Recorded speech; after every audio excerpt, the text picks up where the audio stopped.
रामविलास पासवान की पत्नी और चिराग पासवान की मां रीना पासवान ने लगाए हैं पशुपति कुमार पारस के ऊपर गंभीर आरोप।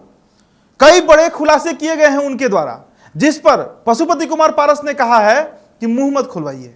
क्या है पूरा मामला, ये आपको इस वीडियो में हम बताएंगे, लेकिन उससे पहले परिचय दे देता हूं। मेरा नाम उदित तारियन है और द इंडिया टॉप देखना आपने शुरू कर दिया है। सन्नी शर्मा हमारे साथ फिर से मौजूद हैं। दरअसल मामला तब उठता है जब एक नेशनल चैनल में इंटरव्यू देते समय रीना पासवान जो हैं वो कुछ गंभीर बातें कह देती हैं, ऐसी बातें जो पशुपति कुमार पारस को शायद नागवार गुजरा होगा, जिस पर उनकी प्रतिक्रिया भी आती है। अब आपको थोड़ा सा हम रीना पासवान का बैकग्राउंड बता देते हैं। मास्टर्स की डिग्री है उनके पास। रामविलास पासवान की दूसरी पत्नी है। साल 1983 में उनका शादी होता है, विवाह होता है रामविलास पासवान से, और उनका जो लव स्टोरी है बहुत इंटरेस्टिंग है। एयर इंडिया के फ्लाइट में इन दोनों की मुलाकात होती है। मास्टर्स करने के बाद रीना पासवान जो है वो एयर होस्टेस का कोर्स करती हैं और एयर इंडिया में एयर होस्टेस के तौर पर कार्यरत रहती हैं जब इनकी पहली मुलाकात होती है रामविलास पासवान से। और 1981 से दोनों जो है वो डेटिंग, मिलना जुलना शुरू हो जाता है और 83 आते आते तक दोनों परिणय सूत्र में बंध जाते हैं। और शादी के पहले रामविलास पासवान को अपनी पहली पत्नी राजकुमारी पासवान को तलाक देना पड़ा था। आपने उनका फोटो भी देखा होगा। चिराग पासवान गए थे जब उनसे मिलने, तो चिराग पासवान को पकड़ के वो रोने लगी थी। और रीना पासवान जो है वो शांत रहती है। राजनीति में उनकी आप कह सकते हैं कि प्रेजेंस जो है वो ना के बराबर है। सही बोल रहा हूँ सन्नी? कहाँ वो दिखती हैं, ना तो कोई पद पर है, और पूरी तरीके से पारिवारिक महिला है। पंजाबी हैं, पंजाबी ब्राह्मण हैं, और चिराग पासवान सबसे करीब उन्हीं के हैं। फिलहाल पिता जब नहीं है तो ये लाजमी सी बात है कि बेटा जो है वो माँ के करीब होगा। अब परिवार को जो लेकर चल रही थी, उनका पहले भी स्टेटमेंट आता था कि हमारे लिए हमारा परिवार ही सब कुछ है, चाहे वो रामचंद्र पासवान हो, पशुपति कुमार पारस हो और रामविलास, तीनों भाई की जोड़ी और उनकी दोनों देवरानी, यही उनका पूरा परिवार होता था। अचानक पिछले साल अक्टूबर में जब निधन होता है रामविलास पासवान का, उसके बाद से, और जब वो जीवित रहते हैं उसी समय अध्यक्ष पद से हटा दिया गया था पशुपति कुमार पारस को। तो कहीं ना कहीं खुन्नस तो रही होगी पशुपति कुमार पारस को, और यही कारण था कि पार्टी उन्होंने तोड़ दी। पार्टी तोड़ी, चिराग अकेले अलग थलग पड़ गए। एनडीए भी माफ कीजिएगा, भाजपा भी इस पर चुप्पी साध ली। जदयू के द्वारा लगातार इस पर हमला होते रहा चिराग पासवान के ऊपर। इन सभी के बीच पूरे दृश्य को रीना पासवान देख रही थी, और जिस पशुपति कुमार पारस जो कि उनके सबसे करीबी देवर रहे, उनके द्वारा इस तरह का बर्ताव क्यों किया गया, इन सभी मामलों पर वो चुप थी। लेकिन अब वो चुप नहीं है। कुछ गंभीर आरोप लगाए गए हैं उनके द्वारा। सन्नी से मेरी ये चर्चा चल रही थी। सन्नी बताइए कि क्या क्या गंभीर आरोप लगाए हैं, और इसके बाद हम लोग बात करेंगे कि पशुपति कुमार पारस का इस पर क्या रिएक्शन है। सबसे पहले रीना पासवान ने जब उन्होंने इंटरव्यू शुरू की तो उन्होंने कहा कि 44 साल पहले रामविलास पासवान के परिवार से जब वो जुड़ी थी, तब उन्होंने मान लिया था कि रामविलास पासवान, पशुपति पारस और रामचंद्र पासवान, ये तीन लोग ही हमारे परिवार हैं, और इनको लेकर वो लगातार चल रही थी। लेकिन जब ये मामला उठा तो उस समय से वो शांत थी। अभी 1 वर्ष हुए हैं रामविलास पासवान के गए, कार्यक्रम भी हुआ है। उस कार्यक्रम के दरमियान उन्होंने बातचीत की है, और ये कार्यक्रम बिहार में भी हुआ, दिल्ली में भी हुआ। तो रीना पासवान ने सभी बातों को लेकर साफ तौर पे कहा है कि जो रामविलास पासवान की वसीयत थी, रामविलास पासवान का जो राजनीतिक वजूद था, उसमें तीनों भाई का समान अधिकार था। तीनों भाई को वो साथ लेकर चला करते थे, तीनों भाई को समान स्थान दिया। यहाँ तक कि उन्होंने बताया कि मुझे भी वो स्थान नहीं मिल पाया जो स्थान वो तीनों भाई को मिला था।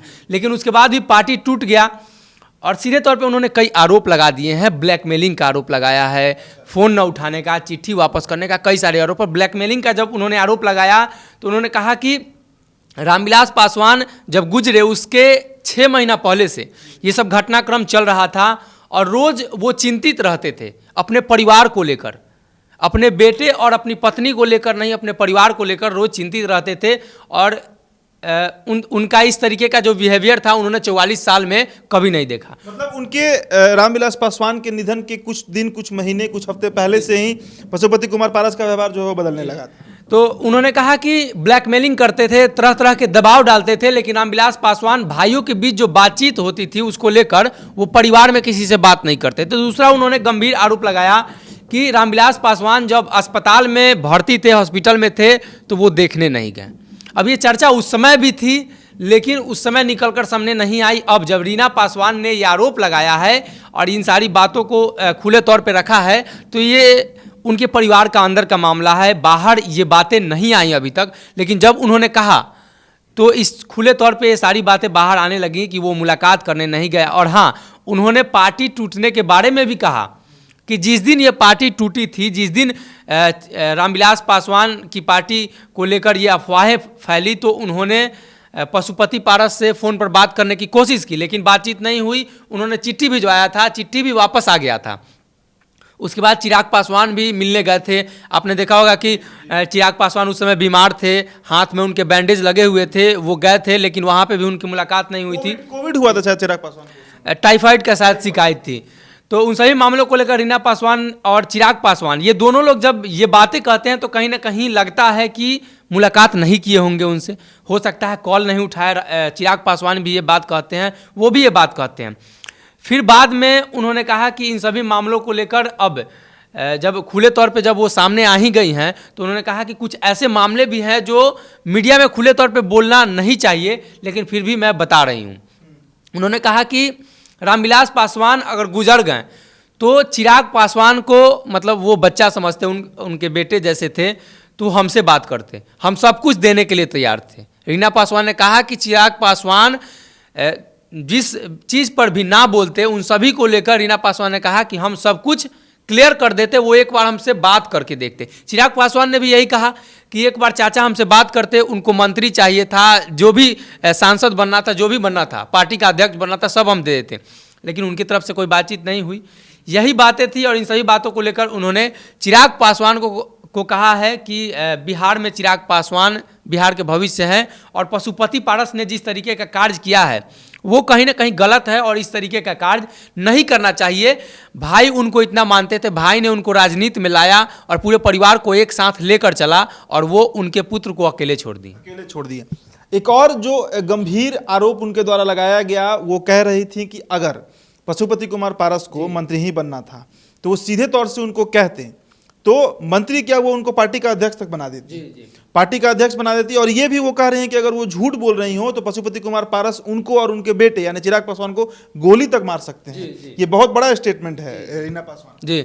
और इन सभी मामलों को लेकर उस दिन जो कार्यक्रम था पटना में, तो रामविलास पासवान की जो पुण्यतिथि थी उसको लेकर पटना में भी कार्यक्रम किए गए थे, दिल्ली में भी कार्यक्रम हुए। लेकिन पशुपति पारस से जब पूछा गया कि रीना पासवान ने आप पर कई गंभीर आरोप लगाए हैं, तो उन्होंने कहा कि मुंह मत खुलवाइए हमसे, और भी बहुत सारी बातें हैं। उन्होंने सीधे तौर पे टारगेट किया है कि चिराग की हठधर्मिता के कारण पार्टी की ये स्थिति हुई है।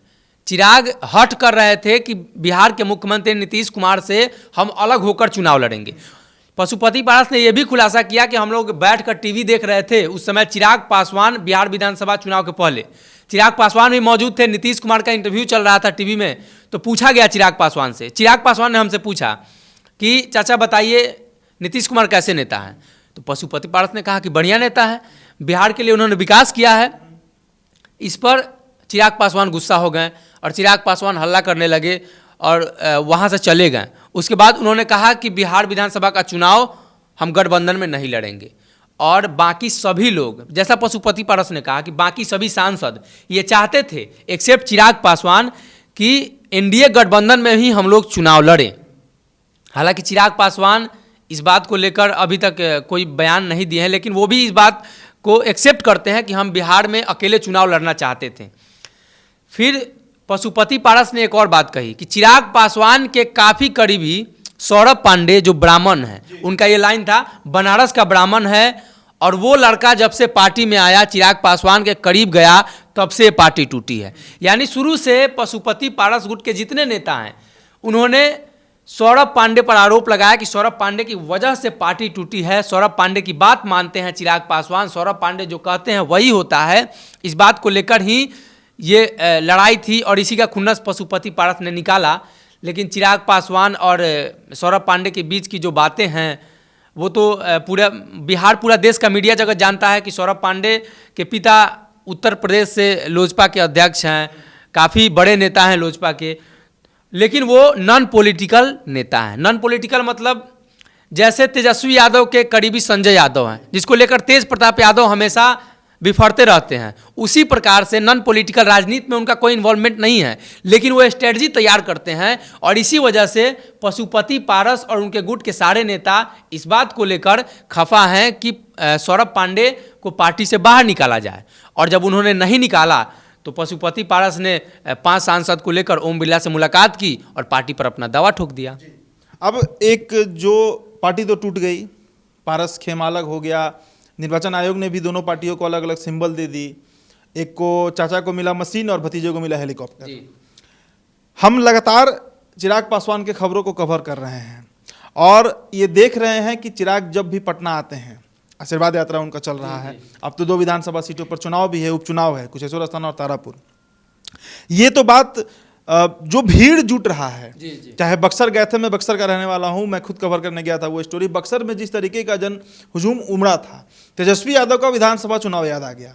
हाजीपुर में फिर जो पशुपति कुमार पारस के साथ हुआ, हाजीपुर में चिराग पासवान के नारे लगे, आशीर्वाद। पूरे बिहार में जहां भी जा रहे हैं तो कहीं ना कहीं एक बात जो हमें साफ समझ आ रही है, अतिशयोक्ति नहीं होगा ये कहना कि जनता जो है, वो जो रामविलास पासवान का वोट है, वो आज भी चिराग पासवान के साथ ही है। सही कह रहा हूं सर? जी, अगर देखें हाजीपुर से आशीर्वाद यात्रा की शुरुआत की थी, एयरपोर्ट से और हाजीपुर तक की यात्रा, और लौटकर अरुण कुमार जो जहानाबाद के पूर्व सांसद है, उनके घर का कार्यक्रम हमने सब कवर किया था। तो उस दरमियान हमने देखा कि गाड़ियों की लाइनें थी, लोग दूर दूर तक लोग ही दिखाई दे रहे थे। पशुपति पारस भी हाजीपुर गए थे, लेकिन उनका कुछ खास रिएक्शन नहीं था। और ख़ासकर मैंने 4 पब्लिक रिएक्शन किए हैं हाजीपुर क्षेत्र में, और हाजीपुर क्षेत्र में यही देखने को मिला कि मतलब पासवान समाज को छोड़कर अदर जो भी बिहार में जो कास्ट हैं, उन सभी का झुकाव चिराग पासवान की तरफ है। इसको ये कह सकते हैं कि उनके पिता का जो सेंटिमेंट है वो मिल रहा है, या चिराग पासवान अकेले हो गए इस बात का सहानुभूति जनता से उन्हें मिल रहा है, या जनता उनके बिहारी फर्स्ट और बिहार फर्स्ट के विजन को लेकर जो युवा हैं पूरे बिहार के, वो उनकी वाहवाही कर रहे हैं। ये एक मामला हो सकता है। 3-4 कारण हो सकते हैं जो चिराग पासवान के साथ इतने हुजूम दिखाई दे रहे हैं। वहीं दूसरी तरफ पशुपति पारस मंत्री बने हैं, लेकिन खास लोग उनके साथ जुड़े हैं, और उनके साथ जो लोग आते हैं उसमें साफ दिखाई देता है कि वो लोग रामविलास पासवान के साथ नहीं थे। यानी सीधे तौर पे कह सकते हैं कि कुछ लोगों को छोड़कर रामविलास पासवान के साथ जितने लोग थे वो सारे लोग चिराग पासवान के साथ नहीं हैं, चिराग पासवान के साथ हैं, पशुपति पारस के साथ नहीं हैं। और इतिहास को भी अगर हम अध्ययन करते हैं या थोड़ा सा समझना चाहते हैं, समझते हैं, तो ये बात सभी जगह कही जाती है और समझी जाती है, जानी जाती है कि पिता के विरासत पर, किसी भी व्यक्ति के विरासत पर सीधा हक, मालिकाना हक उसके बेटे का ही होता है। भाई कहीं स्टैंड नहीं ले पाता है। तो ऐसे में जो बिहार में लगातार यात्रा कर रहे हैं चिराग पासवान, आशीर्वाद यात्रा कर रहे हैं, और जिस तरीके का जन हुजूम जुट रहा है उनके साथ, जिस तरीके से मीडिया का लाइमलाइट उन्हें मिल रहा है, ये बात हमें समझना चाहिए कि चिराग पासवान के साथ रामविलास पासवान का जो वोट था, चाहे वो पासवान वोट हो, और जो सबसे बड़ी बात है कि अब जो सवर्ण वोटर हैं, जो ब्राह्मण हैं, भूमियार हैं, कायस्थ हैं, अग्रवाल हैं, बर्नवाल हैं, ये लोग भी अब कहीं ना कहीं चिराग पासवान के साथ दिख रहे हैं। 3 जो बेहद अहम कारण इन्होंने बताया, पहला तो उनके पिता का निधन, दूसरा उनको धोखा मिलना, और तीसरा अकेले पड़ गए हैं। और साथ ही साथ जो युवा तबका है, उनके विजन को लेकर बिहार फर्स्ट, बिहारी फर्स्ट, ये जो विजन है, इन सभी मामलों को लेकर चिराग पासवान इन दिनों काफी लाइमलाइट में है। अब ये भविष्य के गर्भ में है कि आने वाले दिनों में बीजेपी का उनके प्रति क्या रुख होता है, जदयू से उनका आगे की रणनीति में, आगे के राजनीति में, माफ कीजिएगा, कैसा गठबंधन बैठता है, या फिर जो अभी दुश्मनी चल रहा है वो दुश्मनी ही रहेगा। और अंतोगत्वा जो सबसे बड़ा सवाल है कि पशुपति कुमार पारस का भविष्य क्या होगा। आपकी जो प्रतिक्रिया होगी हमें जरूर बताइएगा। साथ ही साथ द इंडिया टॉप को सब्सक्राइब कर लीजिएगा। ये वीडियो अगर हमारे फेसबुक पेज पर देख रहे हैं, हमारे पेज को लाइक फॉलो कर लीजिएगा, और खबरों को विस्तार से पढ़ने के लिए theindiatop.com पर आप जा सकते हैं। धन्यवाद।